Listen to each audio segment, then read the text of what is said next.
Walking into college on Thursday, Beasley tries to comfort Dixon about his lecture, but Dixon finds a note from Ned Welch in his mailbox telling him that he will not be kept on at the college. Dixon goes upstairs to his office and absent-mindedly flips through an Italian academic journal. He recognizes Dr. L.S. Catton's name next to one of the articles and translates enough of it to realize that it is Dixon's own article. Furious at first, Dixon eventually just laughs. He turns his mind to Johns and possible revenge for Johns's having told Bertrand about Dixon's tea date with Christine. Dixon pockets a few insurance policies sitting on John's desk and goes down to the boiler room to burn them. Dixon starts walking home when he runs into Mitchie.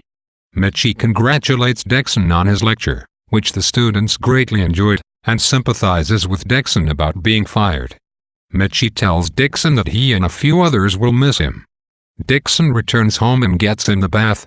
Miss Cutler comes to his door with a phone call for him, and Dixon asks her to take a message. He discovers that the caller was Gore Urquhart. To Dixon's surprise, Gore Urquhart offers Dixon the job that Bertrand wanted and tells Dixon to be in London by Monday morning. Dixon leaves his house for his arranged meeting with Catchpole. Dixon arrives at the pub to find Catchpole waiting for him. Catchpole explains that he and Margaret were never sexually involved, and also explains that Margaret only pretended to commit suicide so that both Catchpole and Dixon would find her with the sleeping pills in her hand. Catchpole warns Dixon that Margaret feeds on emotional tension and that Dixon should let her go, as she could ultimately take care of herself. Dixon understands, but he still leaves the pub feeling that he cannot get out of his relationship with Margaret. Dixon returns home for lunch, and Atkinson tells him that Christine has called for him.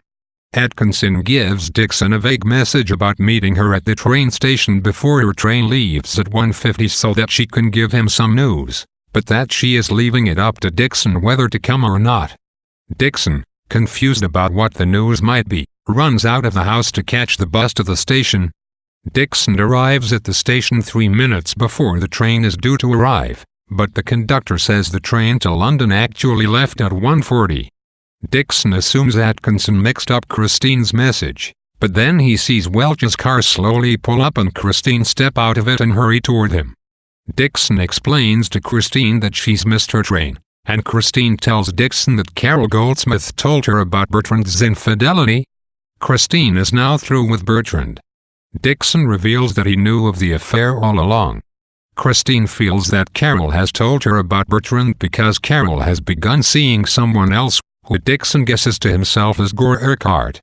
Dixon tells Christine that Anne and Margaret are through.